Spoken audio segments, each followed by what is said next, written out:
வணக்கம் மக்களே, எல்லாரும் சும்மா இருக்கையில இந்த வீடியோவில் என்ன பார்த்துட்டுருக்கோன்னு பார்த்தீங்கன்னா, எப்படி கூழ் வத்தல் வந்து ஈஸியாக கிண்டி காய்ச்சி அதை காய போட்டு பொரிச்சு எடுக்கலாங்கிறத இந்த வீடியோவில் பார்க்க போகிறீங்க. வாங்க, நான் எவ்வளோ அழகாக காய போட்டு காமிக்கிறேன், நீங்கள் வந்து பாருங்கள். நான் வந்துட்டு ரேஷன் பச்சரிசியை வந்து நல்லா கழுவி காய போட்டு அது ரைஸ் மில்லில் கொடுத்து திரித்து வச்சுருக்கேன் பார்த்துக்கோங்க. ரேஷன் பச்சரிசிலே அவ்வளோ சூப்பராக வரும் கூழ் வத்தல். நான் வருஷம் இப்படி தான் போடுவேன் பார்த்துக்கோங்க. நான் வந்து காப்பிடி உலகுக்கு 1.5 உலகு எடுத்திருக்கேன், அதாவது 1.25 படி எடுத்திருக்கேன் பார்த்துக்கோங்க. அதை வந்து நல்லா தண்ணி ஊற்றி கரைச்சிக்கணும். அதுக்கப்புறம் இந்த பக்கத்தில் வந்து நம்ம ஏற்கனவே வெந்நியை வந்து நல்லா சூடு பண்ணி வச்சுக்கணும் பார்த்துக்கோங்க. அது வந்து தரன்னு கொதிக்கக்கூடாது, நல்லா சூடு பண்ணி அந்த கொதிக்கிற அளவு வரும் மத்தியில் ஸ்டேஜ், அந்த ஸ்டேஜில் வந்து நம்ம கரைச்சி வச்ச மாவு ஊற்றி நல்லா கிண்டணும் பார்த்துக்கோங்க. தேவையான அளவு கொஞ்சம் நிறையவே சீரகம் போடுங்க, சீரகம் போட தான் டேஸ்ட்டு நல்லாயிருக்கும். அதுக்கப்புறம் தேவையான அளவு உப்பும் போட்டு நல்லா மாவு வெந்து வர்ற வரைக்கும் இந்த அளவுக்கு நல்லா காய்ச்சி எடுத்துக்கோங்க.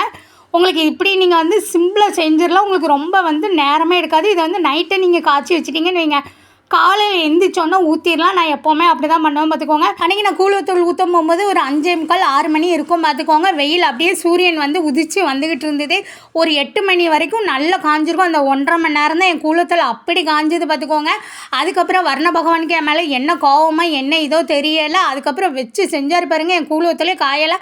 மழையாக கரைஞ்சி போனது தான் மிச்சம். வயிற்றுச்சலாக போச்சு. என் மாவா சொல்லிகிட்டு இருந்தா, நீ வருஷம் போட்டு அவருக்கு 2 பொரிச்சு கொடுத்துருந்தேன்னா உனக்கு வந்து அவர் நல்லா காய வச்சுருப்பாரு, நீ அவருக்கு கொடுக்காம ஒத்தையில் திங்க போய் தான் அவர் நீங்கள் மலையில் உன் கூழ் வத்தல் போட்டோன்னு சாபம் விட்டு பாரு எப்படி மழை வெளுத்து வாங்குதுன்னு என் மாவா சொல்லிகிட்டு இருந்தா. இதே மெத்தட்லாம் நான் நல்ல வெயிலில் காய வச்சு பொரிச்சு சாப்பிடுங்க, ரொம்ப சூப்பராக இருக்கும் கூழ் வத்தல்.